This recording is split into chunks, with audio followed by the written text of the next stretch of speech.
Ok, agora sim estamos gravando. Boa noite a todos. É um imenso prazer estar participando aqui de mais uma noite das nossas reuniões do Laboratório de Estudos de Religião e Religiosidade. Eu sou o professor Saulo Justiniano, coordenador dos cursos de Humanidades da UnicV, e hoje eu tenho a honra de apresentar o professor Eduardo Cherrito, que vai conversar conosco sobre o tema Psicologia Analítica e o processo de individuação, travessias e espiritualidade. O professor Eduardo Cherrito é professor do curso de Psicologia da UnicV, também é pesquisador e orientador do Programa de Iniciação Científica da instituição, tem graduação em Psicologia, tem mestrado em Tecnologias Limpas, trabalha com psicologia, promoção da saúde e cuidado socioambiental, e também tem como abordagem a psicologia analítica, também chamada de psicanálise junguiana. Posso falar assim, ô, professor Eduardo? Ou isso é coisa dos psicanalistas? Entre aspas, né? Entre aspas, isso é coisa dos psicanalistas. Professor Eduardo, muito Entendi. obrigado, seja bem-vindo ao LER. Imagina, professor Saulo, agradeço muito o convite de estar aqui com vocês e poder conversar um pouquinho, né, sobre a questão de psicologia, espiritualidade e os atravessamentos, né, desses temas que são de nosso interesse, né, a questão de compreender aspectos da espiritualidade, né, religiosidades e entre outros. Eu venho, né, o professor Saulo está comentando, né, psicanálise, né, junguiana, né, a psicologia, né, eu venho de uma formação um pouco ampla, né, e um pouco diferente de espaços de fala, né, então eu sou, né, psicólogo, professor de psicologia, os meus temas de interesse, né, são da psicologia clínica, de orientação de psicologia analítica, essa psicologia junguiana, né, mas a minha, né, formação também, tanto de prática de pesquisa quanto de atuação, ela também se dá no SUS, né, na saúde coletiva, e atravessa ali as questões ambientais, né, de psicologia ambiental, meio ambiente, sustentabilidade, ativismo ambiental. Então, é essa misturinha, né, também que eu pretendo partir a fala, né, de hoje, entendendo que a espiritualidade ela atravessa muito as diferentes áreas de nossas vidas, diferentes espaços, e que essa forma de as pessoas em caixinhas, né, elas né, nunca me fizeram tão bem assim durante a minha formação. Né? Por isso eu acho que eu fui andando para vários espaços, mas hoje especificamente eu vou falar de psicologia analítica, né? Vamos, pessoal que está chegando. E aí a gente vai estar comentando um pouquinho sobre isso. Eu não sei qual é a formação de vocês, né? Se puderem até deixar no chat, né, algumas informações sobre a formação, sobre de onde vocês estão, né, partindo, isso vai me ajudar bastante a estar organizando também a fala de hoje para vocês, né? Algo bem dirigido a vocês. Em linhas gerais, gente, olha lá, o pessoal está colocando. A gente entende que a psicologia analítica, eu acho que vou começar a partir daí. Eu até havia preparado um material para compartilhar com vocês, quem sabe mais para frente eu coloco ele, mas eu pensei muito em falar dessa espiritualidade de contemporaneidade, né? Os nossos dias de hoje, né? E o que é esses dias de hoje, né? O que a gente está vivendo do ponto de vista, né, socioambiental, ecológico. Não sei se vocês já, né, tiveram essas leituras, mas nosso planeta não vive mais aquecimento global, né? A nomenclatura ela mudou esse ano. Nós estamos vivendo agora ebulição global, né? Isso quer dizer que não dá mais para voltar atrás, né? As políticas mitigatórias, né, para a gente poder evitar alguns prejuízos, elas não são mais, né, elas não estão mais presentes, né? A gente está sentindo né, essa coisa do aquecimento global de forma a trazer impactos para nós já diariamente, né? O Ezequiel de Santa Catarina, né, de Criciúma, todas as questões que aconteceram em Santa Catarina, né, um grande carinho, né, e abraço ao seu estado, que passou por umas dificuldades recentemente, e também em outras regiões aqui no Brasil, né, onde a gente está passando por momentos de intenso calor, outra tempestades, né, ciclones. Professor Eduardo, Oi, desculpa, eu não sei se é a minha internet que tá ruim, gente, mas tá rachando. Não sei nem se é rachando a palavra. achando, Tá dando uma interferenciazinha. Será que é isso? deixa eu verificar aqui.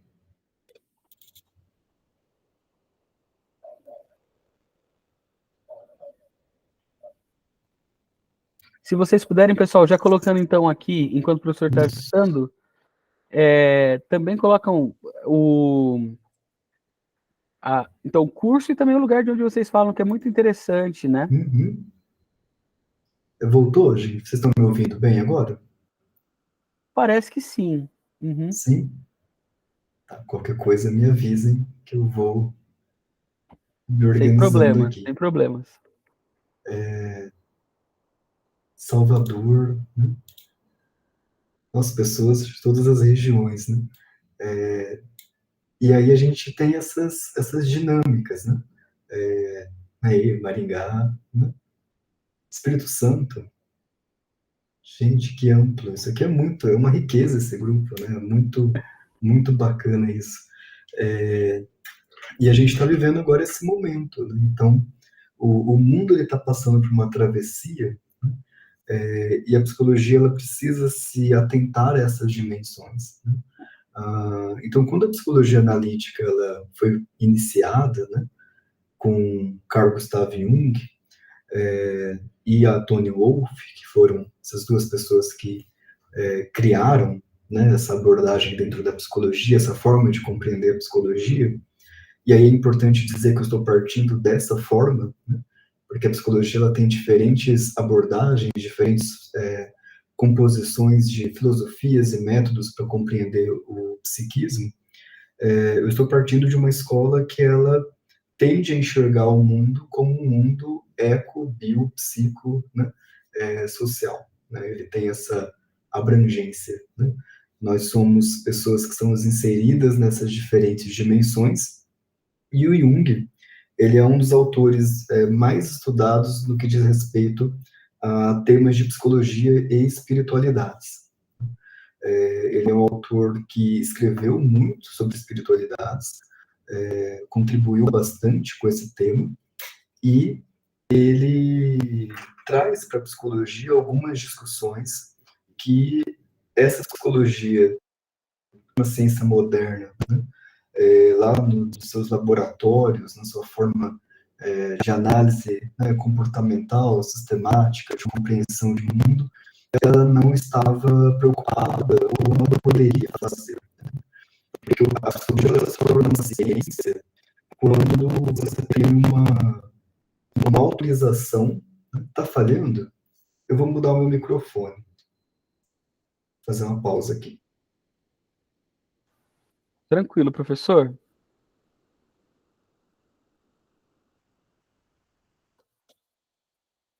Eu acho que pode ser o microfone mesmo, né? Porque não tá. A imagem continua normal, né? Se fosse algo relacionado à conexão, talvez a imagem também travaria, né?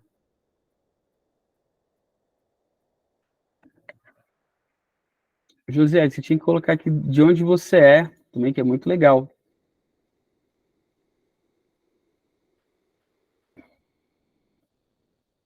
O professor ter essa noção de dimensão, né? Nós falamos aqui do sul, norte, nordeste, tem mais, se tem sudeste, não sei.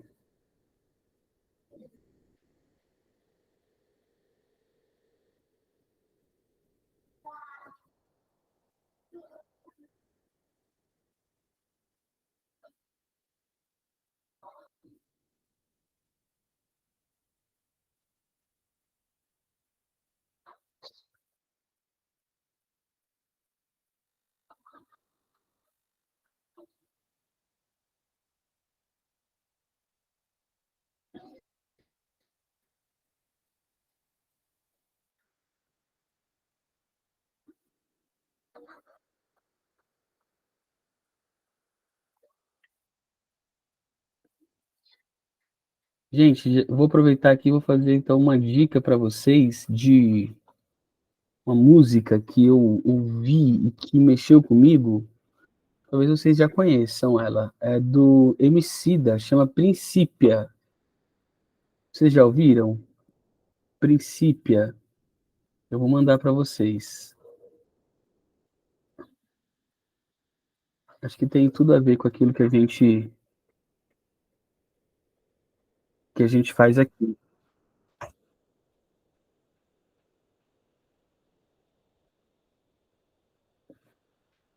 Aí, tá aí. Estou voltando aqui, só que de outro lugar agora. Vamos ver se Uhum. dá certo. Eu gosto, sim, É Exupério, a gosto câmera, bastante. ó. Não, tá tranquilo. Ah, quer dizer, não Gosta sei do se tá quê? tranquilo. De rap, o Exupério perguntou se eu curto rap. Eu gosto de música boa, e eu Ah, acho que tem muito. E rap eu gosto bastante. Eu acho que é por aí. eu ouço bastante o rap. É, eu também gosto bastante. Ouço bastante. Rap e um rock muito bom, né? É, tô vendo sua guitarra Sempre lá em bem. cima, coisa linda. A guitarra não mente, né? É. É, Gente, fica à vontade, então, professor. então eu vou seguir, né?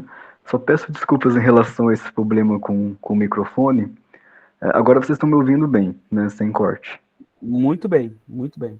Ótimo, ótimo. Então, como eu estava comentando, essa questão né? E aí você estava falando de música, né? E eu gosto muito de uma música de um artista chamado Siba. Não sei se você conhece, já ouviu falar. Conheço. Tem uma música dele que se chama Toda Vez que eu dou um passo, o mundo sai do lugar. E praticamente a letra da música é essa, né? Toda vez que eu dou um passo, o mundo sai do lugar. É, depois até coloca essa música lá no grupo, professor, se você puder. Era uma música que eu queria deixar para a gente poder estar trabalhando com ela hoje, mas com esse probleminha do microfone eu não vou conseguir, né? Mas essa música ela traz muito essa Eu já perspectiva coloquei de aqui, qualquer movimento. coisa, se você Já precisar também que colocou? eu coloque, Oh, que que eu legal, depois que coloque legal. ela para tocar. Muito bom. Eu vou falar a partir de trechinhos dela, né? Então eu vou pegar cada trechinho e vou comentar um pouquinho. Ah, mas só para a gente partir dessa base teórica, né, metodológica, o Jung ele é filho de pastor, ele era filho de pastores protestantes, né? Filho de um pastor protestante, no caso. Então a vivência dele, né, com a religião, ela acontece em casa, né? E essa confluência com temas de espiritualidade, ela se dá também nessa relação de casa, a partir também da família da mãe do Jung, já que a mãe do Jung e a família ali da mãe dele eram médiums, né? E vinham de outra narrativa, né, religiosa diferente do pai, apesar do pai ter uma atitude muito fundamentalista, talvez, ele impedia, né, essas práticas, outras possibilidades, né, de expressões. O Jung sempre teve uma dificuldade de se situar nesse lugar religioso, né? Ele é um autor que não tem religião, não partilha de uma fé específica, mas ele é um autor que estudou constantemente espiritualidade e religiões, né? É, ele tem textos muito profundos sobre a questão protestante, né, no volume 10 de suas obras e também no volume 9. É uma obra muito grande, as obras do Jung. Como eu estou em casa, tenho aqui, mas né, eu poderia até mostrar para vocês, mas resumindo, ele tem, por exemplo, um texto muito bacana sobre símbolos e transformação da missa, né? Então são textos, né, de características católicas. Ele tem obras voltadas ao budismo, ao taoísmo, e aí não é só um autor que se interessou e foi lá, né, estudando, né? Ele vivenciou também, ele conhecia pessoas que estudavam, né, estudavam de maneira profunda dentro da teologia e dentro de outras áreas essas diferentes religiões. E ele também trabalhava com religiões e práticas espirituais de povos originários, né? No caso de povos indígenas norte-americanos, e algumas comunidades africanas também. Ele chegou a estudar e escrever sobre essas práticas, né? O livro mais famoso dele, atrelado à espiritualidade, chama-se Resposta a Jó, que é um texto, né, psicológico muito profundo sobre a questão de Jó, né? E para quem gosta, né, dessa temática, eu recomendo a leitura. Para quem, né, vem de estar estudando perspectivas cristãs, eu recomendo muito essa leitura.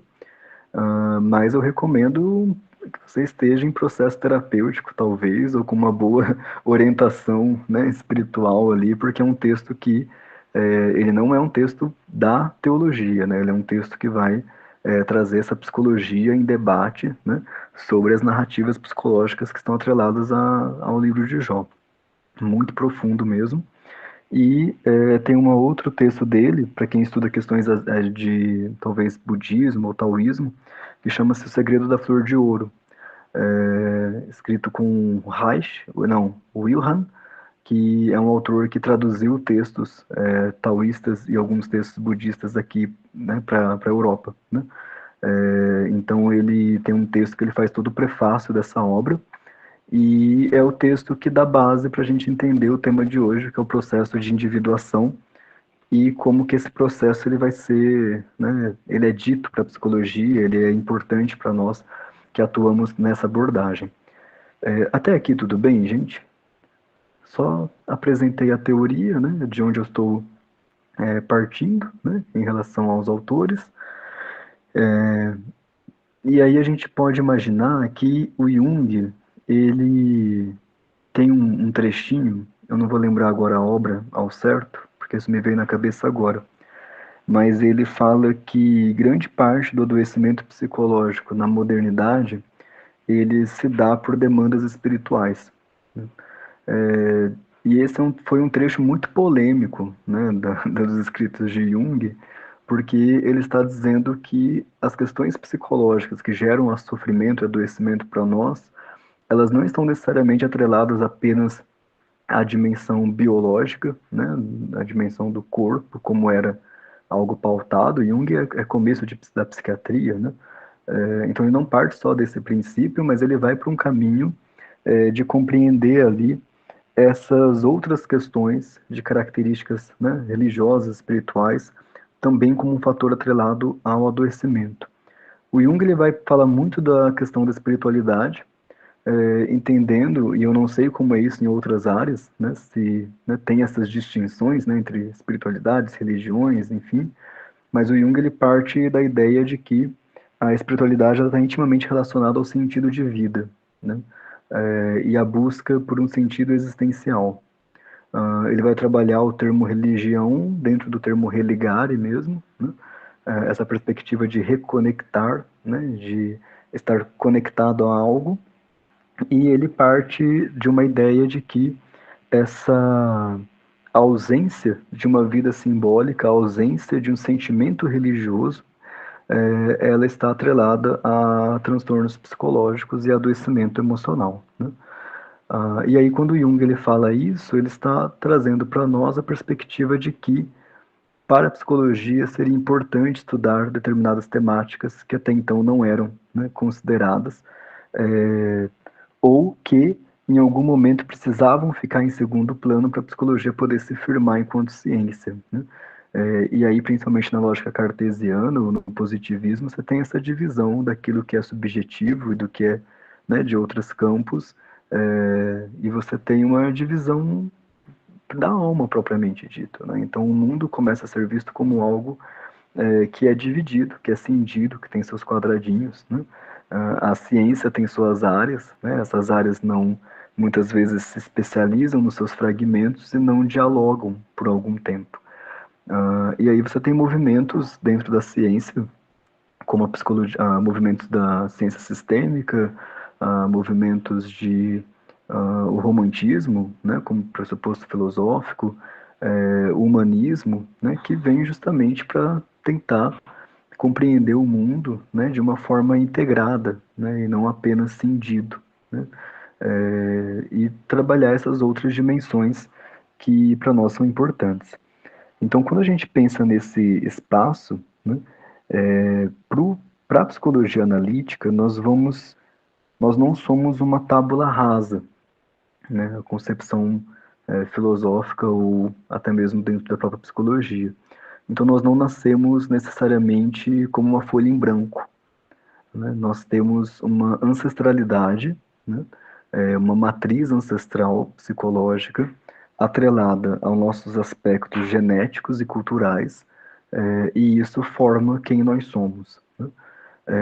Então, nós não somos necessariamente apenas seres que acontecem, né, com base no hoje, né, mas também com base nesse ancestral que possibilita o hoje, né?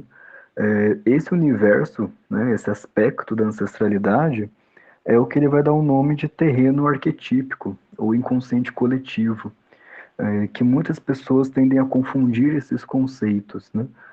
Talvez quem gosta de estudar esses assuntos, ou até procura na internet, vai encontrar materiais como eu posso ativar meu arquétipo, sei lá, da sereia, não sei, algumas coisas assim, absurdas, né? E são absurdas mesmo, tá, gente?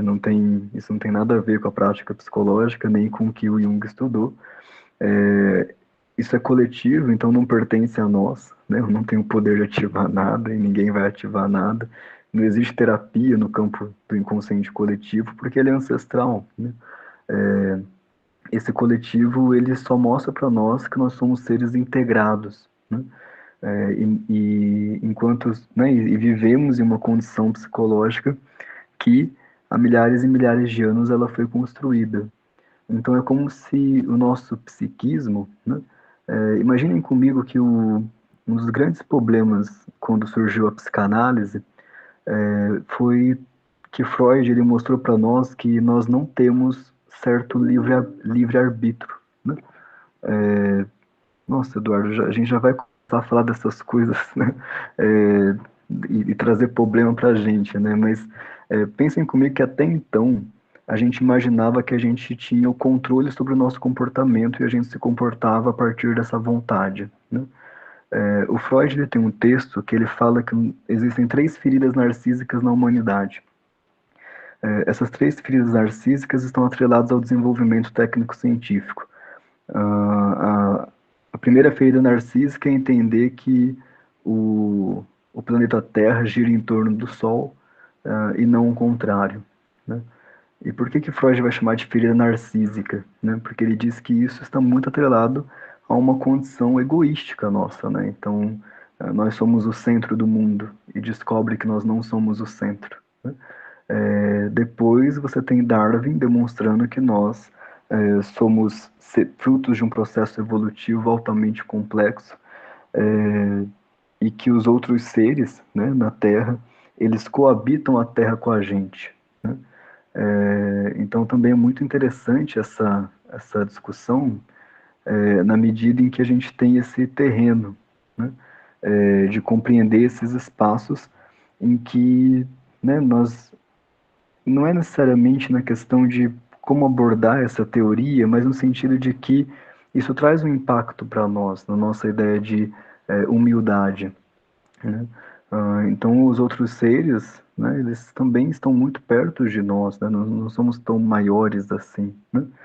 Tanto que se o planeta, né, superaquecer como está indo, né, a tendência de extinção de espécies ela está muito perto da nossa, né? Talvez outros seres, outras espécies continuem tendo um percurso. Então a gente começa a perceber que essas coisas elas ferem a gente enquanto humanidade, né? E aí o Freud vai falar que também, né, fere a descoberta do inconsciente, fere a gente também, porque a gente percebe que fazemos coisas que não queremos fazer, né? E é muito curioso isso, para um grupo que estuda religiões, né, que isso também é bíblico, por exemplo, né, dentro da teologia ou dentro de alguns espaços de narrativas cristãs, quando o apóstolo Paulo ele fala, né, faço o que não, né, parece que aquilo que eu desejo fazer, né, é diferente daquilo que eu faço, né? quando ele traz seus conflitos, é uma fala muito, né, forte do apóstolo Paulo, né? Ele está mostrando para nós um conflito da vontade, né, do saber fazer, do fazer, mas isso também traz para nós uma ideia desse conflito do próprio inconsciente, né? Nós temos atitudes no nosso cotidiano que não são movidas necessariamente pela nossa consciência, né? Acredito que alguns de vocês aqui já devem ter tido, por exemplo, pensamentos intrusivos. Pensamentos intrusivos é um tipo de pensamento que nós temos, que de repente parece que invade a nossa consciência. E a gente pensa e dá até um susto, né? Nossa, por que eu pensei isso, né? De onde veio esse pensamento, né? Eu nem queria pensar nisso, né?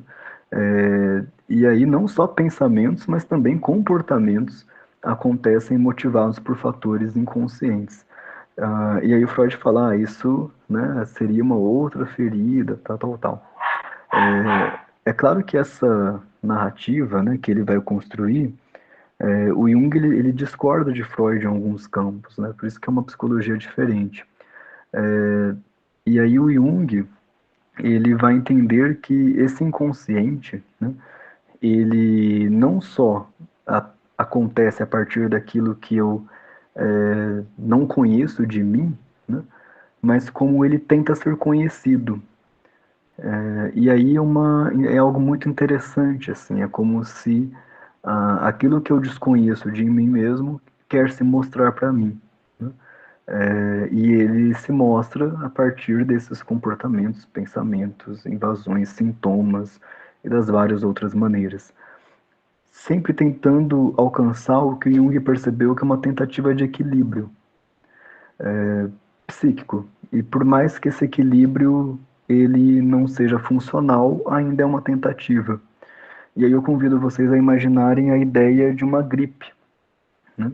Uma gripe ela gera uma série de sintomas, não é? Por exemplo, febre, né? E a febre ela é disfuncional, né? Não sei se vocês gostam, mas eu não gosto de sentir febre, né? E geralmente a gente fica muito disfuncional quando essa febre vem, né? E por mais que seja algo disfuncional, é necessário atravessar por isso para buscar um certo equilíbrio no nosso corpo. Essa febre tem uma função, né? E aí o que o Jung ele percebe? Ele percebe que grande parte dos nossos sintomas psíquicos também tem funções, atrelada a uma tentativa de equilibração, né? Uma tentativa de nos fazer estar saudáveis ou funcionais, mesmo que não sejam tão funcionais assim, né? Então, um transtorno de ansiedade, por exemplo, ele está intimamente relacionado a uma tentativa do nosso psiquismo de se equilibrar. Talvez não da melhor maneira, mas ainda assim existe algo ali. E o Jung ele vai trabalhar com o pressuposto de que esse algo pode ser percebido, compreendido, assimilado, investigado, né? Trazido à consciência e posteriormente trabalhado, né? Educado, preparado para a gente poder ter de fato um processo de cura do ponto de vista psicológico. Lembrando que o Jung ele parte de uma ideia um pouquinho diferente da noção de cura, né? Cura para Jung é mudança de atitude, mudança de personalidade, né? É uma transformação. Não é só ausência de sintoma, porque se a gente entender o sintoma como algo, um problema necessariamente, né? A gente está fazendo um movimento de quase que uma demonização, não sei se essa palavra seria adequada, mas de nós mesmos, né? Porque o sintoma, ele nada mais é do que uma característica humana que se sobressai de maneira muito exacerbada, né? Por isso que a palavra psicopatologia, ela vem, né, a psicopatologia, né? Então psico, né, a mente, os processos mentais, e patos de paixão, né, de excesso, né? Então, ansiedade, ela tem uma função psicológica muito importante e a gente tem que ter, né? Para eu poder estar aqui preparando essa aula, conversando com vocês, eu fiquei ansioso, eu fiquei pensando, né? Semana passada também estava ansioso e tudo. Foi muito interessante que as pessoas que eu atendo na segunda-feira na clínica trouxeram temas de espiritualidade. Eu falei, nossa, eu vou falar com o pessoal do grupo sobre isso. E aí, isso vai, né? Isso é ansiedade, né? O frio na barriga na hora de falar, na hora de preparar-se, o sonhar sobre, enfim. O problema disso é quando essa ansiedade ela está no seu patos, né? Na sua paixão, no seu excesso, né? E esse excesso ele vem como uma tentativa de compensar alguma outra coisa que a gente precisa entender, né? Então, para Jung, essa parte inconsciente, né, que habita dentro de nós, que se mostra de várias maneiras, não só sintoma, não só problema, mas também, né, nas palavras, nos gestos, enfim, nos pensamentos intrusivos e tudo, demonstram para nós que existe um nível de inconsciente, que a gente chama de inconsciente pessoal, que está atrelado à nossa história de vida, né? Tudo aquilo que eu vivi, né, desde quando eu existo, eu experiencio, e para Jung a experiência não é jogada fora, né? Aí eu gosto muito de um filme da Disney chamado Divertidamente, não sei se vocês já assistiram, mas ele vai mostrar exatamente esse processo. Nada psicológico é jogado fora, tudo é transformado em memória, né? Até aquelas não acessíveis, né? Aquelas que vão lá para o depósito, né? Então, às vezes, o nosso inconsciente ele faz isso, né? Tá tudo ali, né? A nossa mente, né? O nosso processo mental. Isso é muito curioso porque esses dias eu estava lendo um Miguel Nicoleles, que é um grande professor de neurociência, e ele estava falando sobre inteligência artificial, e ele dizia assim, olha, será que a gente vai ter, né, inteligência artificial capaz de pensar como nós, né? E aí ele fala que, né, isso é impossível de ser feito, né? Porque o nosso sistema psicológico ele não é possível de ser recriado de nenhuma maneira, né? Por muito tempo atrás, acreditava-se, por exemplo, que o lado direito do cérebro e o lado esquerdo faziam coisas diferentes. Talvez vocês já ouviram falar disso, né? Mas isso já caiu por terra, né? Não existe essa questão de lado direito e esquerdo, né? O processamento do nosso cérebro ele é completamente integrado, né? Por um negocinho chamado corpo caloso, fica no meio do cérebro. As ramificações, a neuroplasticidade são coisas magníficas, né? E quem não consegue enxergar sagrado nisso, né? Então a gente começa a entender esse espaço, né, do nosso processo psicológico, enfim, e aí a gente tem essa dimensão do inconsciente que tenta se revelar, né? Porque para Jung nós vivemos em um processo de nos tornar aquilo que nós somos. Isso vem de existencialismo, né? Nietzsche tem um texto que vai abordar muito isso, que é a ideia de torna-te o que tu és, né? Só que tornar o que você é um trabalhão danado, porque até metade da vida a gente é o que o mundo, a família, as pessoas ao nosso redor fizeram com a gente. Até metade da vida a gente é muito, né, muito outro e pouco a gente mesmo, né? A gente vai descobrindo o que a gente é com o passar do tempo, com o passar das perguntas, com o passar dos questionamentos ou das crises que a gente vai ter no meio do percurso. Então, quando a gente pensa nesses espaços, nesses contextos, né, o Jung vai falar, olha, tem uma camada de inconsciente que ela é pessoal, existe uma camada de inconsciente que ela é cultural. Então, o fato de nós sermos, né, brasileiros, e aí cada pessoa na sua região, né, existe uma camada de inconsciente de cultura, né? Isso é muito importante para a gente entender temas que estão permeados em nosso psiquismo e que estão atrelados a dinâmicas culturais, né? Inclusive a fé, né? A fé no Brasil ela é uma questão, intimamente, uma questão cultural, né? As diferentes formas de expressar as fés, né? A fé no Brasil é uma riquíssima, né, expressão de espiritualidade e fruto de um longo processo histórico, né, de grandes acontecimentos em relação a esse contexto. Mas o que eu quero chegar mesmo é no inconsciente coletivo, que seria uma camada mais profunda do nosso psiquismo, que ela não está atrelada à minha história de vida. Ela não é minha, mas ela é da humanidade, né? E esse inconsciente coletivo, ele seria então uma camada mais profunda, do nosso próprio inconsciente, e que o Jung ele vai dizer, para você conhecer sobre você, né, e ser o que você pode ser, você tem que fazer alguns caminhos. E esse caminho envolve a capacidade de conscientização, né, de tornar-se consciente e trabalhar a partir disso. Consciente dos seus processos inconscientes. Então, em um primeiro momento, você tem que se diferenciar do inconsciente pessoal, da sua história. Né? Nós não somos aquilo que fizeram da gente, né? Nós somos aquilo que nós vamos escolher ser. E isso é muito importante para a psicologia. Isso está intimamente relacionado à capacidade de ressignificar dores, traumas. Né? Eu preciso entender que existe um para-além. E o Jung ele vai falar que é necessário compreender alguns desses processos, né? Conhecer sua própria história, né? Conhecer a si mesmo. E isso é interessante, porque várias religiões e espiritualidades também falam isso, né? A urgência de você se conhecer, né? Na prática budista ou no Zen budismo, a gente percebe isso como uma matriz fundamental, né? No Zen você senta-se em Zazen, que é a posição de meditação, né? O Zazen, no Zen você vai ficar sentado frente a uma parede branca, né, de preferência. E você não vai ter nenhum outro estímulo senão você mesmo. Né? E aí você vai perceber a sua própria mente. É muito interessante isso. Porque ao entrar em contato com a própria mente e consigo, você entra em contato com o todo e o cosmos. Né? E consequentemente com o Buda, né?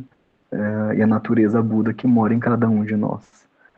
Tem uma questão católica chamada de monge do deserto, que eles possuem práticas de oração centrante. A oração centrante, ela, não sei se é monge ou padre agora, mas a oração centrante, ela está, né, quem souber aí, põe no chat. Eu tô sem acessar o chat porque eu tô no celular, tá, gente? Depois eu leio.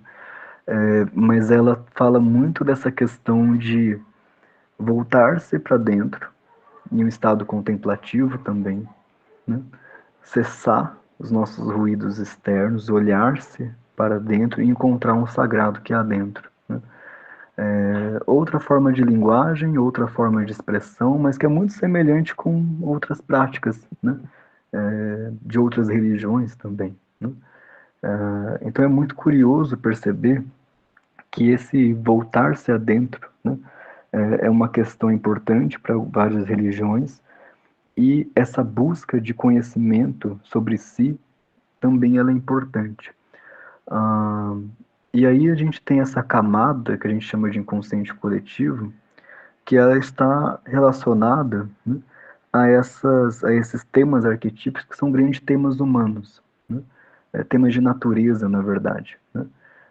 Não é só humano, temas naturais, né? Temas de vida, vamos pensar assim. Então, por exemplo, arquétipo relacionado à vida, morte, né? Tema de vida, existir, né?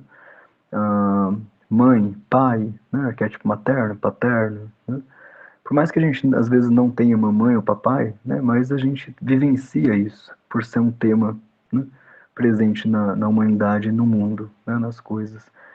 E aí arquétipo é tudo isso, né? São agrupamentos de imagens que ao longo de anos e anos e anos e anos nós vamos criar em torno de um tema emocionalmente relevante para nós.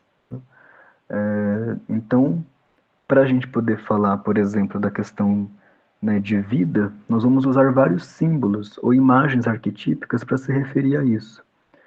A gente pode se referir à questão da vida, por exemplo, na árvore da vida, né, um símbolo atrelado a isso, ou a uma criança, ou a gente refere-se à vida, né, atrelada a simbologias de sementes, né, são símbolos. E a gente vai ter vários recursos simbólicos que nos ajudam a entrar em contato com essa camada mais, né, criativa e inconsciente. E o Jung vai colocar para nós que a gente perdeu essa capacidade de linguagem simbólica e que a perda disso ela traz certo prejuízo para nós também. Então a gente perdeu certas atitudes, né, como contar histórias, contos, né, símbolos, né, que são potentes para nosso processo de ser gente. E aí o que é interessante disso é que nós não nascemos uma folha em branco, mas nós também não nascemos pessoas propriamente ditas. Gente, eu tô falando isso dentro da psicologia, tá? Então a gente não nasce humano, né? Eu sei que isso pode ser um problemão de pensar sobre, mas assim, a gente nasce bichinho. E o nosso repertório, ele é um repertório de base, digamos assim. Sabe o celular que vem de fábrica, com aplicativos de fábrica, né? O nosso psiquismo vem com aplicativos de fábrica, gente. E que não tem potência de se tornar humano por si só. A gente precisa da relação, a gente precisa do outro, a gente precisa, né, dessas pessoas, dessas figuras que nos ajudam a nos tornar pessoas no nosso começo de vida, né? Tanto figuras maternas, paternas, figuras de cuidado, né, e depois escola, enfim, aí já é outro processo.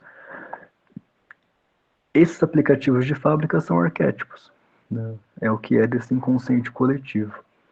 A nossa cultura, o nosso contato com nossas histórias de vida e tudo mais, atualizam o que é coletivo para um formato que a gente consegue lidar. Igualzinho o nosso celular, né? O aplicativo que vem de fábrica a gente não consegue usar de imediato porque está tudo desatualizado, tem que atualizar, né? Ele não está pronto para o uso, ele precisa passar por um processo, né? E aí você baixa outros e você muda lá, não usa o aplicativo 1, você usa o que você gosta mais e tal. E nós vamos aprendendo a lidar com isso. E isso é interessante para nós, porque tornar aquilo que nós somos é aprender a lidar com esses diferentes aplicativos, essas diferentes expressões, em busca de algo que é mais autêntico para nós e que vai atender uma necessidade nossa. A gente até aqui tudo bem? Deixa eu tentar ler o chat um pouquinho, que aí eu vou mudar um pouquinho de assunto. Perfeito, perfeito. Isso, né? O Jason falou ali da questão do livre-arbítrio, né? Como que a gente né, direcionado, né, Jason? Meu dirigente espiritual indica divertidamente. Divertidamente é fantástico. Ele foi feito com auxílio de pesquisadores mesmo da área. E vai ter o 2, né? Já estou ansioso para assistir, né? O Jorge disse que aprendeu no gnosticismo. Minha tela está na frente. O Jung, com o Jung. É isso mesmo. O Jung é muito lido e trabalhado em escolas iniciáticas, né? Em diferentes escolas iniciáticas. Estuda-se muito Jung. E aí a gente, né, parte, então, né, a gente amarra essas ideias, e para esse Jung a gente vai se tornar mais do que nós somos, na medida em que nós estamos caminhando em direção ao nosso processo de tornar aquilo que somos, e consequentemente frente a esses conflitos, essas tomadas de consciência. E um dos arquétipos mais relevantes para a psicologia analítica é o arquétipo do self, né? O self ou o si mesmo, que a gente chama.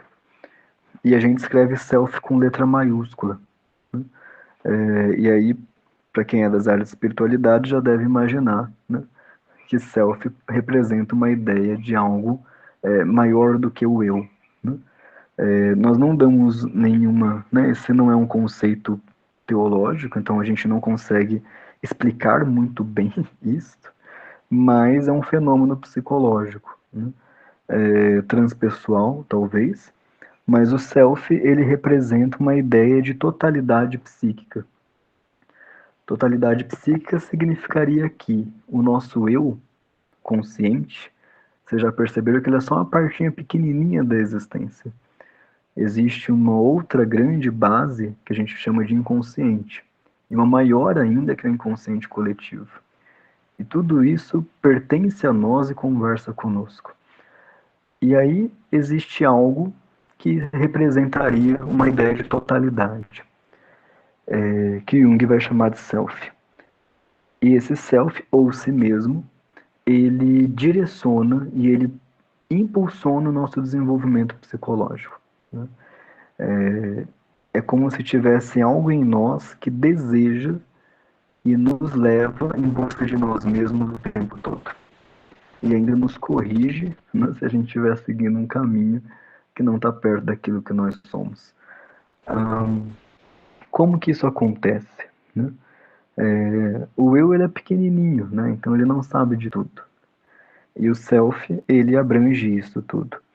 Primeira vez que Jung entrou em contato com o self, gente, agora, né, um assunto, né, mais da psicologia, foi estudando a esquizofrenia. Ele trabalhava em um hospital psiquiátrico em Burghausen. E ele percebia que naquele discurso do dito louco, entre aspas, existia uma tentativa de comunicação. E o Jung começou a estudar muito essa tentativa de comunicação simbólica. E ele percebeu que grande parte desse conteúdo alucinatório era muito parecido com símbolos, com sonhos e outros temas. E ele começou a colocar ordem nisso. Pegou a história de vida da pessoa, fez uma anamnese gigantesca, estudou bastante. E ele percebeu que parecia que, mesmo aquele eu fragmentado da esquizofrenia, em sofrimento agudo, né, ele ainda assim buscava um percurso para integrar, né? Imagina um eu fragmentado, uma coisa, né, cindida, né?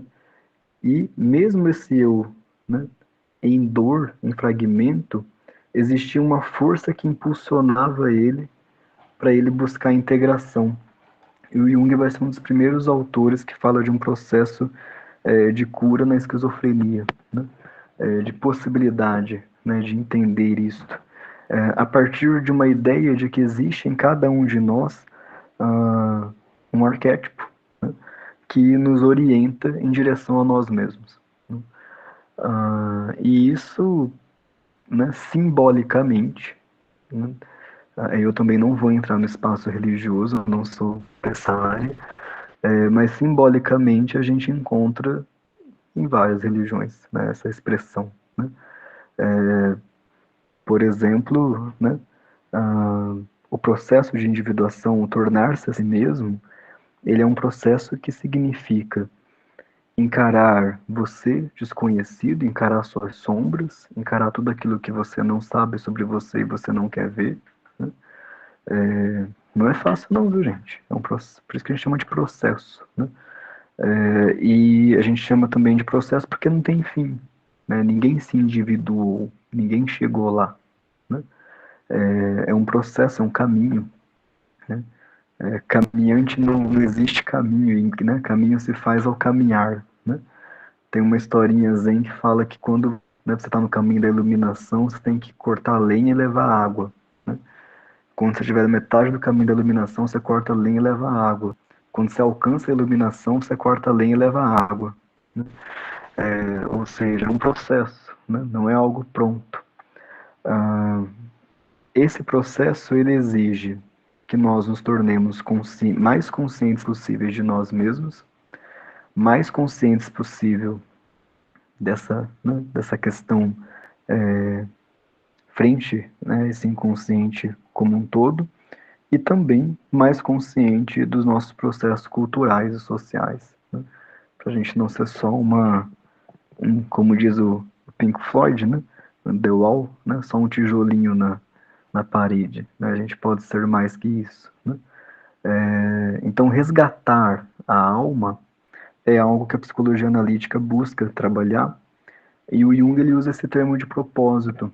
Né? Muitos textos de Jung, se vocês quiserem ler, vai estar lá ele se refere à psique como alma, né? Porque psique em grego é alma. Né? Então ele usa esse trecho, esse tema. Né? E ele fala para nós que nós estamos nesse processo de vir a ser o que nós podemos ser, né? E nesse processo de vir a ser, nós vamos encontrar muitas problemáticas do que a gente acha que é, das nossas crenças, que a gente aprendeu que é assim, do que a gente pensa sobre isso, do que eu desconheço sobre mim, das minhas sombras, de tudo aquilo que eu não vejo em mim, né? Que particularmente é algo muito difícil, no sentido da gente entender que nós não somos seres completos, não somos seres bons, né?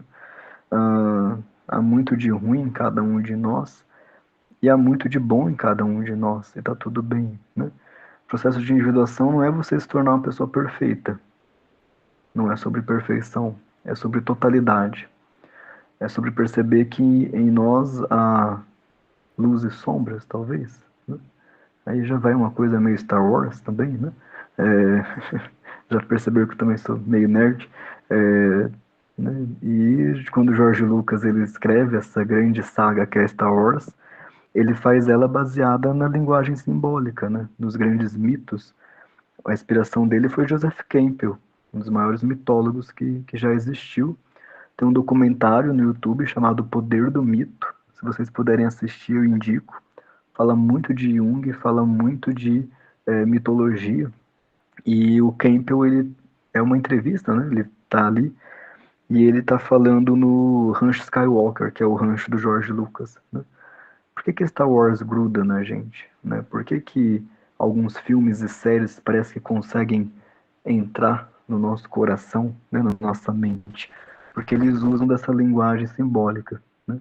Que é a mesma linguagem, é a linguagem fantástica presente nos nossos sonhos, nas nossas imaginações, né? Esse processo criativo que pode nos ajudar a nos levar para algo maior, para algo além, e a gente contribuir com esse mundo com uma qualidade humana diferenciada, né?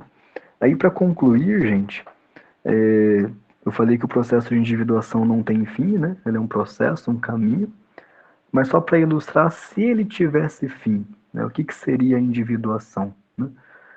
Se tivesse fim, a gente poderia imaginar, né? Quando Siddhartha Gautama deixa de ser Siddhartha e se torna Buda, é o fim do processo, né?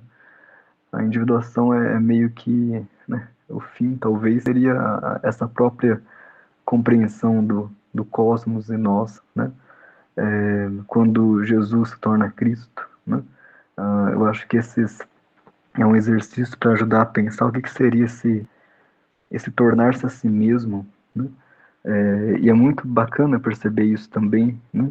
A gente tem alguns movimentos, aí eu vou finalizar lendo alguns trechinhos, em relação a essa busca, esse processo, né, que nós vamos atravessar e trabalhar. Mas, só para ficar ainda mais na psicologia e talvez levantar mais algumas coisas para minha área, né, puxando completamente a corda para esse lado, quem gera os nossos sonhos, por exemplo? Não sei se você já parou para pensar isso, alguém que já fez análise ou já foi para psicologia e trabalhou sonhos, mas quem produz os sonhos, né? Para Jung, né, os sonhos vêm desse movimento de compensação, né, do inconsciente que busca a totalidade. Então o self produz os sonhos, o si mesmo produz os sonhos. E o que são os sonhos, né? Sonhos na psicologia são restos de dia, por exemplo, coisas que aconteceram agora há pouco, o filme que te impactou, né? Coisas, a tarefa que você tem que fazer amanhã e você se preocupa e sonha com ela, a amada que você deseja e você fica sonhando, mas sonhos também representam conteúdos inconscientes, mensagens do inconsciente em busca de uma tentativa de totalidade, né? De uma tentativa de ser compreendidos. Agora eu vou contar um sonho para vocês. A parte espiritual ou psicológica desse sonho a gente encerra aqui. Tudo bem? Ó, uma pessoa estava passando por ela veio de uma crença, né? Vou contar duas historinhas. Vou contar uma historinha legal. Lembrei de duas historinhas. Esse caso é público, ele não é meu, é de um amigo, mas ele é do Rio de Janeiro e ele era orientador de estágio, né? Então ele trabalhava no estágio orientando alunos de psicologia, né, na sua prática clínica. E uma aluna atendia uma mulher que chegou na clínica com fortes dores no corpo, né? Diagnóstico possível de fibromialgia, só que tinha começado faz pouco tempo. Geralmente fibromialgia é mais crônico, né? já se estende por mais tempo de vida. Essa mulher estava na faixa de 60 e poucos anos, uma mulher negra, uma mulher que tinha muitas... ela chegava nas sessões com maletas de exames, né? Exames para lá e para cá, né? Ela chegava com essas... né? Sempre muito cabisbaixa, sempre com poucas falas. Começou a ir na terapia por orientação médica, né? E ao investigar um pouco, né, sobre as origens desses sintomas, quando eles começaram, ela narrou que não tinha acontecido nada de especial na vida dela, nenhum evento específico, apenas que a sua filha e o marido da filha, né, seu genro, tinham ido morar na casa dela. E aí, a estagiária acompanhando, ela fala que, olha, mas, né, além disso, né, como é que foi para essa família começar a morar com você? Ela disse que foi tudo bem, mas que era tudo que ela, né, gostava. Ela ama essa filha de paixão, de carinho, gosta muito do genro, né? Amar é forte, né? Mas gosta do genro, né? Então ela tem essa brincadeira minha, tá, gente? Não é do caso, não. O caso ela não falou isso, não. Mas aí ela tem essa relação, né? Uma relação boa. E ela não conseguia associar, né, nenhum evento com o começo desse quadro, né? E aí a estagiária perguntou se alguma mudança, né, na casa, no ambiente da casa, né? Porque se chega uma pessoa para morar em casa, você muda quarto, cômodo, né? E aí ela falou assim, ó, teve um evento, porque essas pessoas, elas eram de uma determinada igreja, né?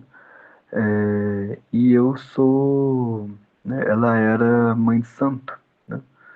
E ela foi impedida, né? Ela teve que tirar os seus santos da casa, da sala de estar, e ela não poderia praticar porque eles ficavam muito incomodados com isso, né? E ela achou que estava tudo bem e ela tirou, porque a filha dela está vindo em casa, eles não, né, não cultuam, não fazem a mesma prática religiosa, e ela tirou, né, de bom grado, enfim.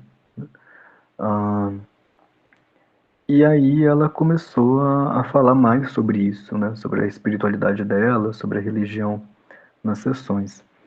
E ela falava da falta, né, de ter contato com isso. Ela disse que, né, também fez outras pausas, né, para não incomodar. Ela só não queria não incomodar essa filha, esses filhos, né. E isso é algo muito que a gente também faria, talvez, né, tipo, não querer incomodar os outros, acolher bastante. Uma coisa muito própria, né. E aí ela faz esse movimento, e aí ela fala que uma das coisas que ela mais sentia falta era poder, né, se relacionar com Ogum, né, São Jorge, né? E aí ela traz essa figura de forma mais específica, e aí a estagiária leva isso para o orientador dela. O orientador dela fala, olha, né, na próxima sessão, se você se sentir à vontade, você poderia levar uma imagem, né, de São Jorge e tal, de Ogum, e trabalhar as questões psicológicas que estão em volta dessa crença, né, porque é um tema que parece que é muito importante para ela. E aí ela fez isso, ela levou, e essa mulher, né, chorava muito, ela se emocionou muito na sessão, e ela dizia, eu já entendi o que eu preciso fazer, né? E assim, né, a estagiária não disse nada, né? Assim, só o símbolo, né, de religião propriamente dito, né?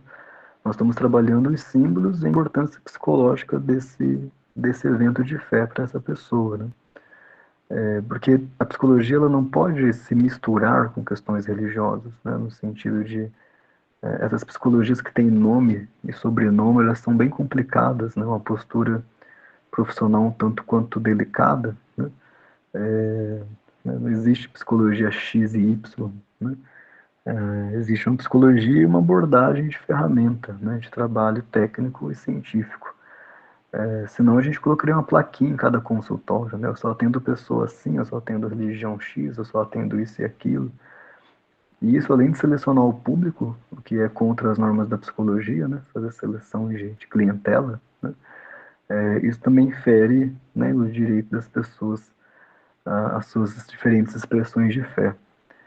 E é claro que muitos psicólogos têm suas fés, né? Têm a sua crença. E isso não tem problema algum, né? E aí eu lembro que daí essa pessoa fez isso, foi uma sessão muito forte, uma sessão muito importante. E aí na sessão seguinte essa mulher faltou, ela não foi, né? E a estagiária ficou com muito medo, né? Ela ficou tipo, nossa, o que eu fiz de errado, né? Conversou com o orientador falou, espera a próxima semana, né? Mas tá tudo bem. E ela ficava ansiosa, falava, não pode ser, né? E aí, na outra semana, essa mulher apareceu, a coluna reta, uma postura diferente, sem as pranchetas de exames, uma vitalidade, né? E aí ela já ficou, né? Ela olhou e chegou na sessão e falou assim, olha, me desculpe, semana passada eu não pude, não apareci porque eu estava de ressaca, né? Aí como assim, né? Você estava de ressaca, o que aconteceu, né? Ela, não, eu entendi o que era importante fazer. Eu saí com umas amigas no dia anterior da sessão, que era segunda, ela saiu no domingo, ficou um pouco mais à noite, não acordou de manhã. E aí ela falou que, né, além de sair com as amigas e de retomar algumas coisas que ela tinha parado, ela conversou com a filha, né, com o genro, e falou para eles que ela, né, que não tinha problema eles estarem ali na casa, que ela amava muito eles, mas que ela não podia deixar de praticar a fé dela, né, e de ter o contato com a fé dela. E aí ela falou que perguntou para ele se tudo bem se ela fizesse, né, o altar e preparasse um espaço para ela no quarto dela. Não precisa nem ser na sala, né, podia ser no quarto, mas só para ela poder manter isso vivo nela e ela voltar a praticar e sair, enfim. E eles concordaram, eles nem imaginaram que isso tinha, né, causado, né, essa demanda para essa mulher. E essa mulher teve praticamente seus sintomas reduzidos, né, depois de poder voltar-se de novo àquilo que lhe faz sentido, né, ao seu percurso de vida. Então esse é um exemplo, né, uma historinha. E aí a gente pensa, né, psicologia e espiritualidade, um percurso, né, possível de ser trabalhado. E aí uma outra historinha é de um rapaz, né, um homem, esse já é um caso meu, que também eu posso estar compartilhando. E essa pessoa veio ela teve um período em sua vida de uma conversão, talvez religiosa, né? Na verdade, era sua fé de origem, da sua família, mas começou a praticar com muito mais presença, né? Essa fé. Até com certo exagero, né? Talvez em um caminho um pouco inflacionado, que a gente chama na psicologia. Inflação são os excessos, né? Com certeza vocês conhecem pessoas que podem ter vivido conversões religiosas e elas foram para um caminho um pouco excessivo, no sentido ruim da palavra excessivo, tá, gente? No sentido de perder sua própria identidade, no sentido de deixar de viver com suas famílias e outros espaços, talvez vivendo uma religião muito, né, suprindo outras faltas, que não é só o sagrado, né? E aí essa pessoa estava nesse estado, e ela passa por uma crise de fé na sua juventude, e essa crise de fé marca muito ela, foi uma crise muito específica, muito forte, e ela deixa de acreditar, né? Ela deixa de ter as suas crenças, e ela segue um caminho de ateísmo por muito tempo. E ela se distancia de tudo aquilo que é religioso, né? Tudo aquilo que remetia a essa religião de origem, com certa raiva ainda. E aí chega um momento de sua vida, isso mais de 12, 15 anos depois, ela passa por uma fragilidade emocional muito significativa e ela se volta a uma tentativa, né, de trilhar um caminho religioso ou filosófico, espiritual, né? Lembrando que espiritualidade, para nós na psicologia analítica, é sentido de existência, não necessariamente religião, né? Então, isso inclui várias práticas, né, filosóficas, ideais, enfim.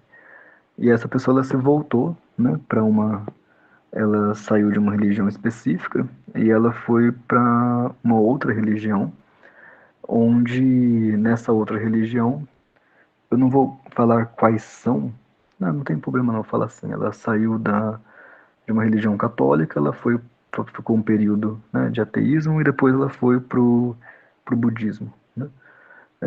E aí no budismo ela se conectou novamente com algo que lhe fazia sentido, ela estava muito feliz de ter encontrado práticas, pessoas que pensavam como ela, que, né, tinham os ideais parecidos, e ela começa a estudar bastante, bastante, bastante, e em menos de um tempinho ela estava fazendo igualzinho ela fazia anteriormente, né, no catolicismo, uma prática muito exagerada, exacerbada. O problema é que ela não encontrou certo respaldo disso da sua sensei, né, e nos espaços, porque, né, por exemplo, quando ela estava na igreja, ela relatava que usava, né, uma cruz bem grande no peito, as camisetas religiosas e tudo, e ela queria muito comprar, né, um acessório budista para mostrar que é budista, né. E no budismo, dependendo da denominação, não tem isso, né, não tem acessórios. E na verdade você nem precisa falar que você é budista, né? Para que falar, né? Que apego é esse, né?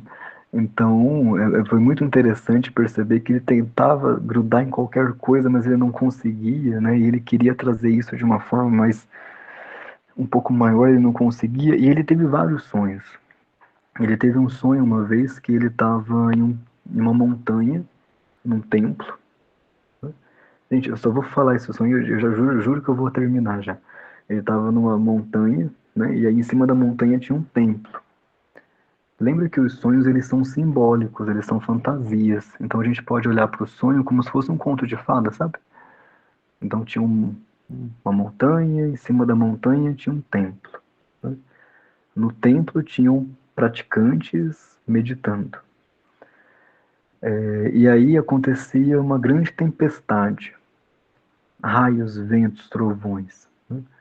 E essa pessoa tinha que sair do templo, entrar num aviãozinho teco-teco, sonho, né? E ir para terra firme na cidade, né? Que era em outra ilha, longe dali. Se a gente olhar para o sonho, né, como um processo simbólico, é muito curioso porque você já percebeu que várias historinhas de religiões, de espiritualidade, falam assim, tal pessoa subiu a um monte para orar, né? Subiu a um monte para meditar, né? Essa coisa do monte, da montanha, tem a ver com elevar seus pensamentos. Eleve seus pensamentos aos céus, né? Eleve seus pensamentos ao sagrado. Encontre-se com o sagrado, né? Mas todas as historinhas, elas falam assim, né? Subiu e desceu do monte, né? Qual que é o problema dele? Ele não queria descer, né, gente? Ele estava exagerado. Ele queria praticar 24 horas por dia, né? Ele não queria ir para a vida cotidiana, né? Ah, eu não sei, né? Não vou entrar aqui em detalhes, mas ele tinha uma necessidade disso, né? E isso estava prejudicando muito a vida dele. E aí ele teve esse sonho, né? Olha que interessante, né? Ele estava lá em cima da montanha, no templo, mas ficou por tempo demais lá, veio uma tempestade. Prum, né? É curioso, eu gosto muito quando penso na tempestade, pensando em lugares altos, porque me lembra uma carta do tarô, que é a carta da torre, né? A carta da torre, ela é o símbolo de uma torre com um raio, né, considerado o dedo de Deus, derrubando as pessoas lá de cima. E ela é uma carta geralmente associada a símbolos de mudança, de transformação. Você precisa se mexer, né? Ela é uma carta que sugere isso, né? Da mesma forma como o simbolismo da tempestade em nossas vidas, né? A tempestade vem, né? A gente precisa se agitar, se mexer, se proteger, né? Veio essa tempestade, ele pega o aviãozinho, ele tinha recurso, olha coisa boa, ele poderia ficar ali, né? Mas ele tinha recurso, pega o avião, volta para a Terra. Legal. Sonho com vários símbolos, vários temas arquetípicos, né? Montanha, elevar-se, voltar. Olha que interessante, né? Voltar para a terra, voltar para a cidade, voltar para a vida cotidiana, firmar seus pés no chão, né? É quase que o sonho está falando para ele: meu, você está exagerando, por favor, percebe isso, né? Os sonhos podem ter essas mensagens, gente. A gente tem que saber ler os sonhos, né? Um analista, ele ajuda nisso. Mas não é só um analista, várias religiões trabalham com sonhos, né? Mas hoje, né, pensando em termos de ciência, de análise, a gente tem essa profissão, né, essa possibilidade. Mas vocês acham que ele se contentou com esse sonho? Se a pessoa está em inflação, se a pessoa está exagerada, né, uma mensagem só dá certo, né? Vamos ser sinceros. Já tinha gente falando na vida cotidiana, teve sonho, nada adiantou, né? Aí ele teve mais um sonho, que eu não lembro qual que era especificamente, mas era bem parecido.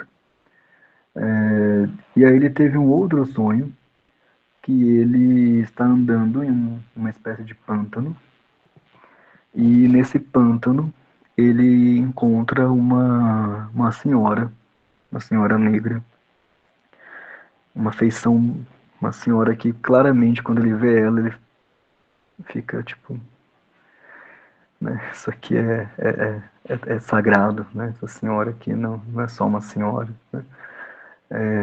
Parecia que ela estava ali desde que o mundo é mundo, né?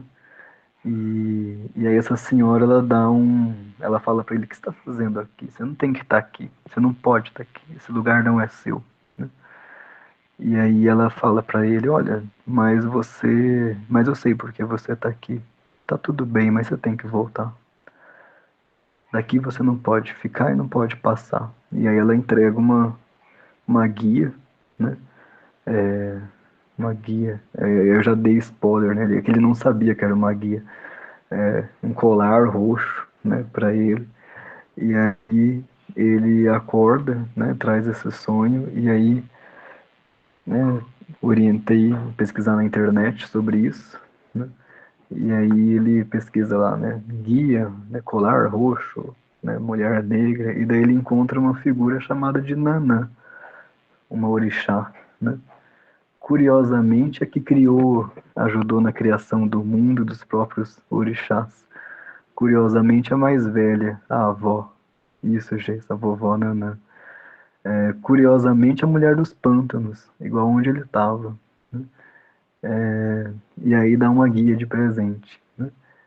A guia, para quem estuda, né, bastante, né, sobre, sobre esses, né, aspectos de religiões, né, de matriz africana e tudo mais, você sabe que as guias é como se fosse um símbolo de conectividade, né, de proteção, mas também de união, né? Ou seja, o sagrado está contigo, né? E vai estar contigo, né? É como se ela dissesse: olha, tá tudo bem sair daqui, né? E segue sua vida, né? Porque a vovó Nanã não é a vovó, né, a mais bonitinha, né, a mais gentil que existe, né? Não é aquele símbolo da vovó, sei lá, da cultura, né, da novela, né? A vovó Nanã é a vovó da retidão, né? Te abençoe e você vai fazer o que é seu, o que te cabe, né? Se cria, né? Com muito amor, mas vai, né? Então é muito interessante isso, e ele traz isso com muito assombro, né? Ele fica tipo, nossa, né? Eu nem conhecia isso, eu não conhecia essas imagens, eu nunca conheci essa pessoa. Como é que eu sonhei com isso, né? Ora, porque o nosso inconsciente tem uma camada, né, que ela é mais antiga do que nós, né, uma camada coletiva, e a gente pode ter, né, sonhos com figuras arquetípicas, com símbolos que às vezes a gente nem conhece, não sabia nem que existia, mas é uma tentativa do nosso inconsciente de dialogar conosco. Como essa pessoa estudava muito religiões, essa pessoa já sonhou com Buda, já sonhou com outras figuras, mas nenhuma delas deu conta de trazer a mensagem que ela tinha que ouvir, né? Só essa figura que conseguiu acessar ele, né? Como se a própria mente soubesse, né, que tipo de figura usar no sonho, que tipo de imagem trazer, né? Então é muito curioso isso. Para Jung não existe nenhum sonho que não pode ser interpretado. Existe a falta de saber a linguagem simbólica, né, que os sonhos conversam com a gente. E aí outra questão que estava intimamente relacionada à religião, né? Porque ele traz essa ideia, né? O Jung ele trabalha que a religião ela tem ela tem um aspecto dual, como tudo na vida, né? Ou ela te eleva e vai te ajudar no seu processo de individuação, de tornar o que você é, né? Ou ela te reprime, né? E te molda a lugares e contextos que te impedem, inclusive, de ser o que você é e gera adoecimento, né? O Jung ele fala que existem esses dois movimentos atrelados às religiões, né? Aquilo que vai de encontro com seu coração e te alimenta, mas também algumas, né, em alguns contextos que não necessariamente a religião, mas os contextos que levam também a esse cenário de adoecimento. Então esses dois sonhos mostram esses movimentos, né? O primeiro, perdão, esses dois casos, né? O primeiro dessa mulher, o segundo dessa pessoa que precisava aprender, né? Que antes de chegar perto de Deus tem que chegar perto dos homens, né? Que o céu se faz nas pedras, né? Então ele precisava entender isso também. E se ele não, né, o inconsciente nosso, a nossa própria mente, na tentativa de nos ajudar nesse percurso, também cria essas narrativas, esses simbolismos, né? Gente, nós vamos ficar aqui, né? Não sei se teria alguma pergunta, algum comentário, até em virtude do tempo, né? Mas eu fico também à disposição para estar conversando um pouquinho. Mas acho que é isso que eu tinha para trazer hoje. Professor Eduardo, muito obrigado por essa fala, por esse tempo. Nossa, a Josiele colocou aqui 100 palavras para o encontro de hoje, é verdade. Que legal. Veio ao meu coração. Que gostoso ouvir tudo isso. Parabéns, parabéns. Muito bom mesmo. Pessoal comentando aí, muito bom. Eu peço perdão para vocês porque eu tive um problema no meu computador e aí eu estou no meu celular também, porque o computador tá sem áudio. Mas, professor, parabéns. Abro para questões, se alguém quiser fazer algum questionamento, uma Legal. pergunta, algum posicionamento, quiser conversar um pouquinho. O Ezequiel fala aqui. Eu posso ler, professor? Você está com o chat Pode. aberto? Pode ler. Posso ler? Então tá. Então vou ler aqui. Pergunta do Ezequiel. Professor, Uhum. qual a sua religião? E você veja algo romantizado na psique analítica? Deve ser isso. É isso, Ezequiel? Qual a religião do professor? E se ele vê algo romantizado na psicologia analítica? É isso. A pergunta. Algum romantismo na psicologia analítica? Em que sentido o romantismo? Só para esclarecer, assim. Seria de filosofia romântica ou no sentido romântico de apaixonamento, talvez, de... Mas eu vou responder a Eu primeira. acredito que seja na segunda questão. Filosófico. Filosófico? É. Perfeito. Sim, sim, com certeza. A psicologia analítica ela tem influência da filosofia romântica alemã, sobretudo alemã, né? Porque o Jung ele tinha influência desses autores.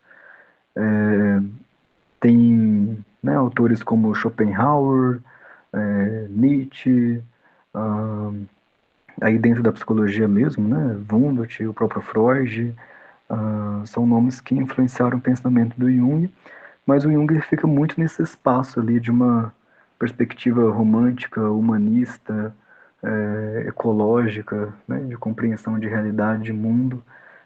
Jung já falava sobre, né, questões humanas e ambientais, já falava sobre questões, né, de espiritualidade, ele já falava sobre questões de gênero, questões de colonialismo, né, vários assuntos que hoje são importantes para a psicologia, ele já pelo menos pensou um pouquinho, né? Então, sim, e em relação à religião, eu não tenho religião, né? Curiosamente, né? Eu não venho de nenhuma prática religiosa, não é que eu não venha, né? A gente sempre, às vezes, é difícil falar alguém que não venha, né? Mas eu não pratico nenhuma religião, e aí foi muito interessante essa pergunta, porque ela me levanta dois temas, né? Primeiro, sobre... Geralmente, as pessoas que buscam, né, a terapia, elas sempre têm temas, né, importantes ali das suas histórias de vida, mas o tema da espiritualidade sempre aparece, né, desde que o profissional pergunte, né? Porque muitas vezes o profissional não pergunta sobre isso, né, e é um tema fundante, é um tema de crença. A gente organiza o nosso psiquismo com base no que a gente aprendeu de religião, de certo e errado, disso, daquilo. Então eu lembro que eu atendi uma pessoa que estava com muito conflito, porque ela tem uma orientação sexual, né? Ela é homossexual e ela, né, tinha o desejo de praticar a sua fé, mas ela não podia porque a sua fé não permitia esse tipo de relacionamento, né? E aí saiu recentemente não lembro se é uma nota, uma encíclica, não sei, né? Ela era católica, de que as pessoas que, né, filhos de pessoas, né, homossexuais poderiam se batizar na igreja, né? Mas desde que esses pais se arrependessem, por exemplo, né? Tinha o mas, né? E o mas é que foi um problema, né? E aí essa pessoa começou a refletir de novo, né, sobre essa questão de como praticar a sua fé sendo inteiro, né? Se essa fé não permite que ele seja quem ele é, né? Acolhe a homossexualidade, mas não acolhe o ato homossexual. Então, né, como que acolhe um, não acolhe o outro, se a pessoa é inteira e nós somos seres sexuados, né? E essa pessoa com crises de fé profunda, né, desejante das suas religiões, da sua religião, da sua prática. E esses são temas que chegam na clínica também, né? Não só essas buscas, né, como eu falei nos casos, mas também esses temas que são muito sensíveis, né, porque mexe nas questões de dogma, mexe nas questões estruturais de algumas religiões. Mas as pessoas têm suas dores, têm suas crises, né, por aquilo que a sua crença permite ou não, pelas proximidades e identificações. No meu percurso, né, né, hoje eu não me identifico com nenhuma religião, mas com certeza essa psicologia, né, ela me ajuda no meu percurso individual, na minha busca né, da minha espiritualidade, né. Quem viu um pouquinho aqui do fundo do quarto, viu que tem figurinha de São Francisco, de Buda, né, de, tem guia, tem um monte de coisa, né, mas tudo com muito respeito, com muito carinho, né. Gosto de estudar religiões, gosto de entender esse universo, né. E acredito em um possível, né, minha espiritualidade ela vai nesse caminho, né, nessa busca de quem somos e esse mundo, né, para ser um mundo melhor, mais justo, né, mais harmonioso e amoroso, sobretudo.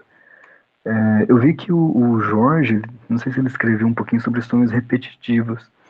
Só para comentar sobre isso, sonhos repetitivos, eles geralmente são aqueles que a gente gosta de trabalhar na análise, né? Porque são sonhos que a gente chama que tem um tema relevante, por isso que repete, por isso que a gente sonha várias vezes o mesmo tema, né? Tem que ser, é algo que tem que ser observado, tem que ser, né, considerado em um processo terapêutico, mas é comum a gente ter, né? A gente vai aprendendo, né, a lidar com isso. Geralmente, quando a gente entende os pontos que a gente precisa entender, ele para de repetir, né? Professor, o Jorge levantou a mão, depois o Jason levantou a mão. Não sei se você acabou respondendo a Sim. questão do Jorge. O Jorge teria uma outra questão. Jorge, tá aí? Nos ouve? Sim, opa, tô aqui. Ótimo. Vamos lá. Em questão nessa questão dos sonhos, eu realmente eu preciso de um terapeuta mesmo, porque eu sonho alguns sonhos e depois ele tem continuação, como se fosse um filme, entendeu? Olha que legal. E são lugares diferentes, pessoas diferentes, coisas que eu nunca vi, e eu anoto, eu escrevo os sonhos, porque principalmente alguns que mexem comigo, né?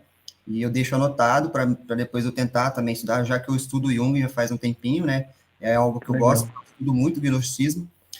Eu passei praticamente por todas essas trajetórias, eu sou filho de pastores, eu fui pastor durante 7 anos, saí da igreja, aí por um tempo eu fiquei sem esposa tal, aí depois voltei estudando espiritismo, depois estudar todas as religiões, e agora eu estou no gnosticismo já tem um bom tempo, eu me identifiquei muito com o gnosticismo, e aí eu conheci o Jung, né, que também Uhum. é muito legal. E eu queria deixar algo bem legal para o pessoal, que aqui no nosso sistema, na Biblioteca Persson, tem o livro do Jung, o livro vermelho, tá bom, pessoal? Olha, Livro vixe, vermelho. coisa boa. E é bem legal porque são vários pesquisadores do Jung e eles vão comentando vários temas a respeito do livro. Então, é um cara massa, mas a gente vai entender bastante o Jung. Então, eu gostaria de deixar isso para vocês aí, beleza? Mas é bem interessante, gostei muito e espero que o pessoal também se interesse um pouco mais pelo tema, principalmente a gente que estuda, né, espiritualidades. Eu estudo história hoje porque eu também me identifico muito com história, mas eu já fiz teologia, Uhum. também tenho técnico em meio ambiente, então tô nessa área, estamos juntos. Também toco, gosto, tenho ukulele, toco violão, e eu acho que me identifico muito, né? Infelizmente, por causa da vida que eu levei, eu não consegui me dedicar. Hoje eu tenho a vida mais estabilizada e comecei a fazer o que eu gosto hoje. Estou fazendo história e pretendo seguir adiante. Então, para mim, foi um bálsamo ouvir hoje sobre Jung, e espero que o pessoal continue estudando e leia um livro lá que também é difícil achar Jung, né? Não é É fácil, e difícil. também, e a gente tem de graça. Então, é isso que eu deixar, e agradecer o professor pelo tempo. Realmente foi muito bom, pelo menos para mim, e obrigado, até mais. Valeu. Obrigado. Nossa, Jorge, que feliz de ouvir isso. Ouvir, né, sobre o seu percurso, a sua história, o incentivo, né, gente, lê mesmo. Esse livro é difícil acesso, viu? Esse livro é caro pra caramba. E tem lá na biblioteca para vocês verem. Livro vermelho, a gente fala assim que se toda a obra do Jung fosse destruída, né, e tiver o livro vermelho, a gente consegue recriar, né, porque o coração da psicologia do Jung está lá. É o livro mais importante, né? E é o livro mais difícil de ser lido. Ele é um livro poético, ele é um livro simbólico, né? Ele não é um livro teórico propriamente dito, né? Por isso que tem esses autores que ajudam a traduzir o que está escrito e tudo mais. Tem um trecho fantástico do livro vermelho que fala sobre o espírito das profundezas, né? Ele fala que, né, existe o espírito do tempo e o espírito das profundezas. E chegou uma hora que o espírito das profundezas chamou ele para fazer um mergulho, para ele conhecer mais a quem ele era, né? E ele achava que as coisas grandes eram grandes, né? Ele buscava o sagrado no grandioso, né? Nos mais, nas leituras, o Jung era um cara que não gostava de música, por exemplo, né? Ele falava, música é perda de tempo, a gente tem que estudar e se dedicar ao grandioso. Daí ele falou, veio os espíritos das profundezas em mim, me virou de ponta cabeça e eu percebi que o sagrado está no dia a dia, né? Esse sagrado está na música, está no detalhe, tá na árvore, está nas folhas, está em todo lugar, né? Está nas pessoas, né? Eu é que fui bobo procurando o sagrado no alto, quando ele se faz presente aqui, né? É muito legal, é um livro fantástico, né? E aí entra temas como alquimia também, né? Psicologia, alquimia, aí vai para outro percurso que talvez em outro encontro a gente conversa mais sobre esses temas também. Obrigado, professor Eduardo. Obrigado, Jorge. Jason, à vontade, a palavra é sua. Oi, gente, boa noite, tudo bem com vocês?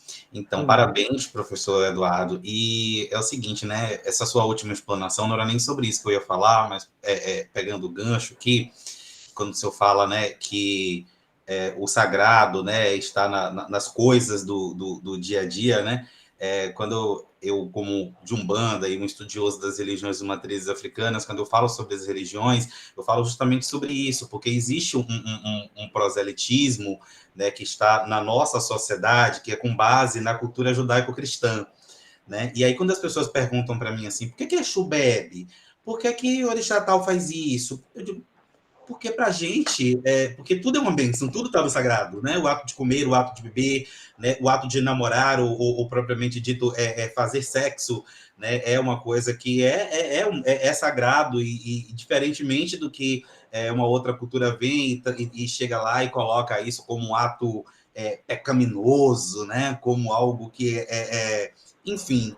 Né? Então, eu concordo muito, eu concordo com isso, congrego, né, dessa opinião, e acredito que faço parte de uma religião, uma cultura que preconiza isso, que preconiza o sagrado no dia a dia, em tudo que se vê.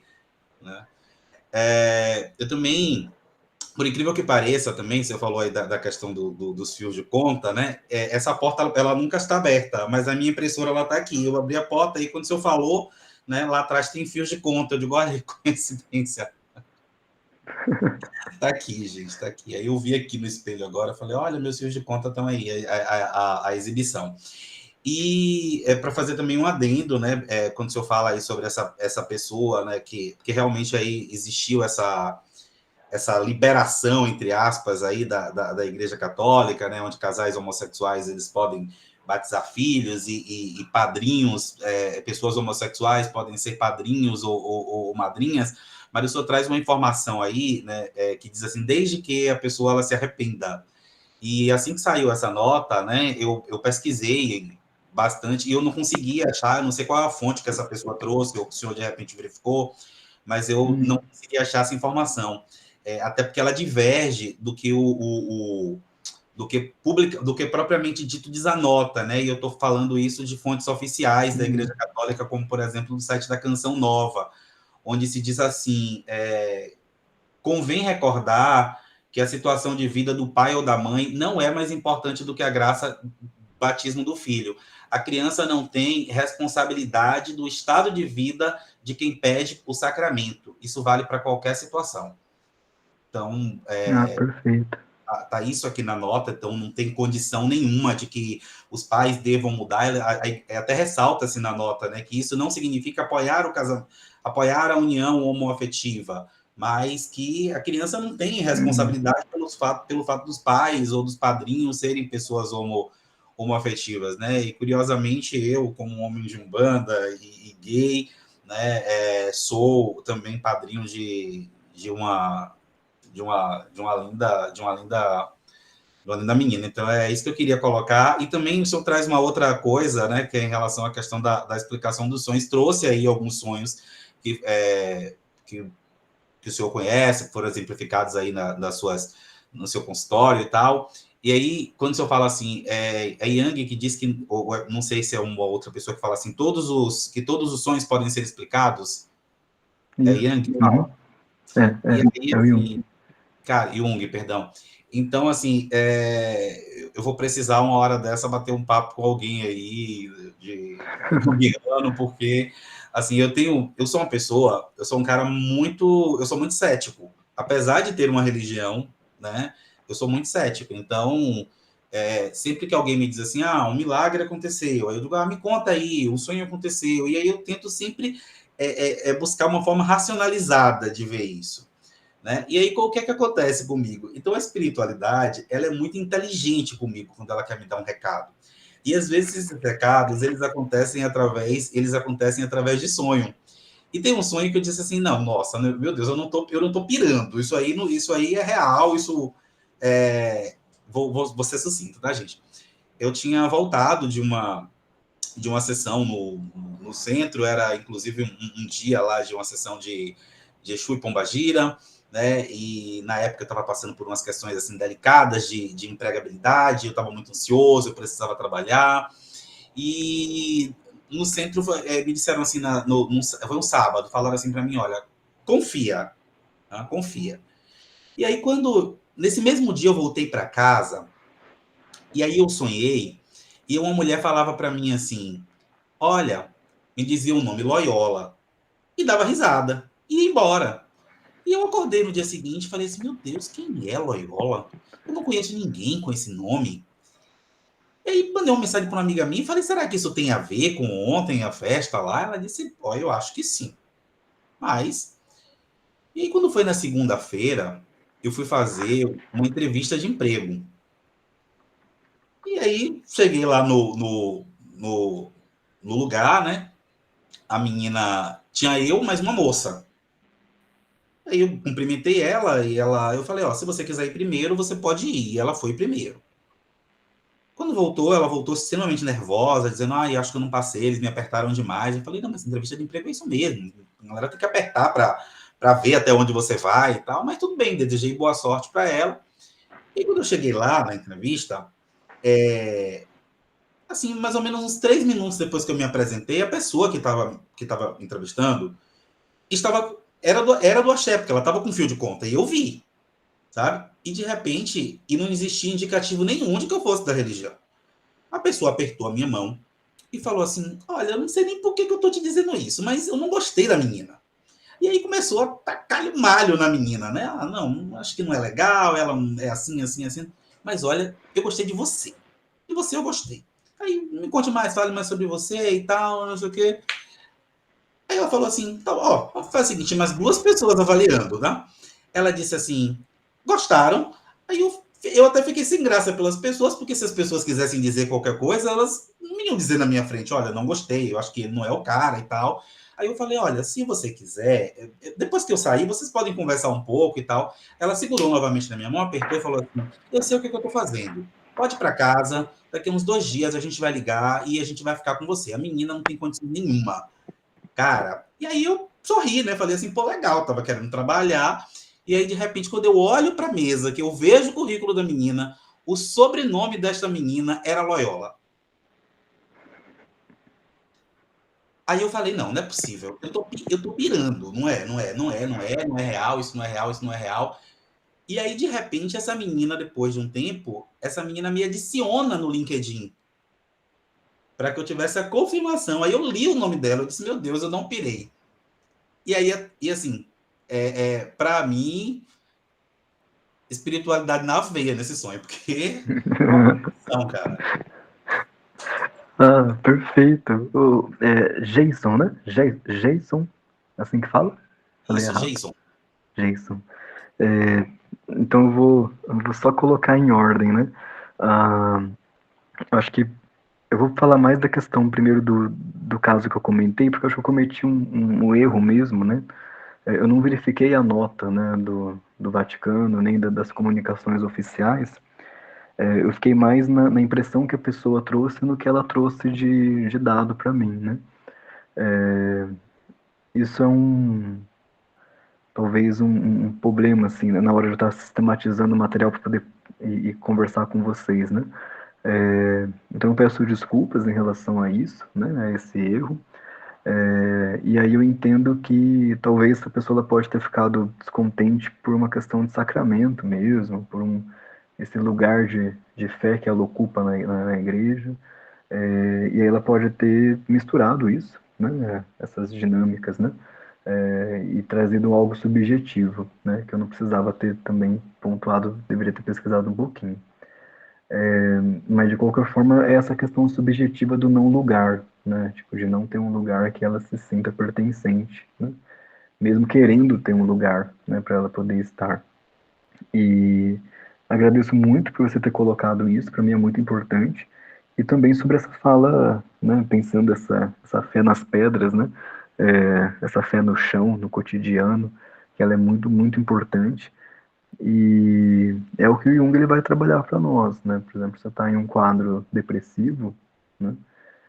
Antes de querer sair da depressão, né? Fique nela. Aprenda o chão. Aprenda a viver no chão. A pessoa ela precisa passar por um processo de aprofundar-se em si mesma antes de almejar coisas mais altas, né? E é tudo que a gente não quer. A gente não quer viver o processo, né? Falei de Nanã, né? Essa mulher essa mulher, né, com todo respeito, mas essa avó, né, dos processos do tempo, né, o tempo certo, o tempo apropriado das coisas. E aí você traz esse sonho e ele me...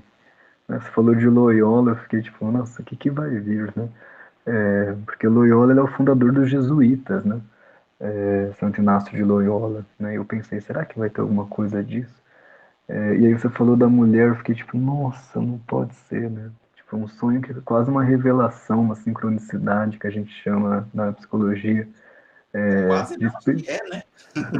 E né? Isso foi o Jung chama de sonhos premonitórios também, né? Ele fala que isso existe também, né? Os sonhos premonitórios. Então, provavelmente, né? Sua família espiritual, seu percurso te trouxe uma mensagem dormindo para você ficar com o coração em paz, né? Que a Loyola estava no caminho, né? E que a Loyola não seria escolhida de alguma forma. E aí é muito interessante porque quando a gente pega o sonho, a gente chama de amplificar, né? A gente quer deixar ele maior e não interpretar, porque interpretar reduz. Essa é uma diferença de método de Freud e Jung, né? Então a gente fala que a gente quer amplificar o sonho, né?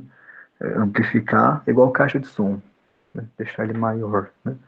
E se a gente tem essa questão de Loyola e também entendendo essa questão, né, de Santo Inácio de Loyola, né? Ele é um santo de peregrinos, né? Dizem que jesuítas eles sabem o que faz, né?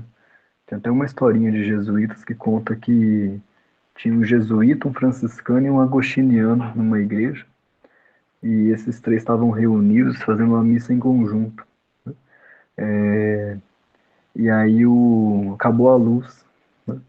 Aí o agostiniano deu um sermão, né, sobre a luz que norteia a fé, né, fez um discurso teológico, um sermão todo falando da luz como a moral e o sagrado que nos orienta e tal. O franciscano começou a louvar, né, louvar a noite, agradecer pela noite, né, pelas estrelas, pelo silêncio que agora tinha na igreja. Ele usou a queda de luz para isso. E o jesuíta foi lá no fundo e achou o fusível e ligou, né? Então, os jesuítas são assim, eles fazem as coisas acontecer, né? Eles trazem essa crença, né? Tem até uma editora famosa, a editora Loyola, em homenagem. Talvez o sonho usou desses simbolismos mesmo, né? Tipo, dessas várias possibilidades de leitura. Que sonho fantástico. Obrigado por compartilhar, Jason. Professor Saulo, eu vou ter que encerrar, né? Não sei se teria mais alguma questão ou não, mas meu horário Não, também, eu vi que o pessoal está indo e eu também tenho que ir. professor, muito obrigado, muito obrigado. Olha, que tempo bom. Deixa eu só arrumar aqui o celular. Que tempo bom. Obrigado, obrigado mesmo. Obrigado a todos que participaram até agora. Sem sombra de dúvidas, eu não sei nem como agradecer esse tempo. A história do Loyola do Jason é excelente, é a segunda vez que eu ouço, e todas as vezes que eu ouço essa história, eu fico, assim, abismado. Então é isso, muito obrigado. Obrigado mesmo, professor.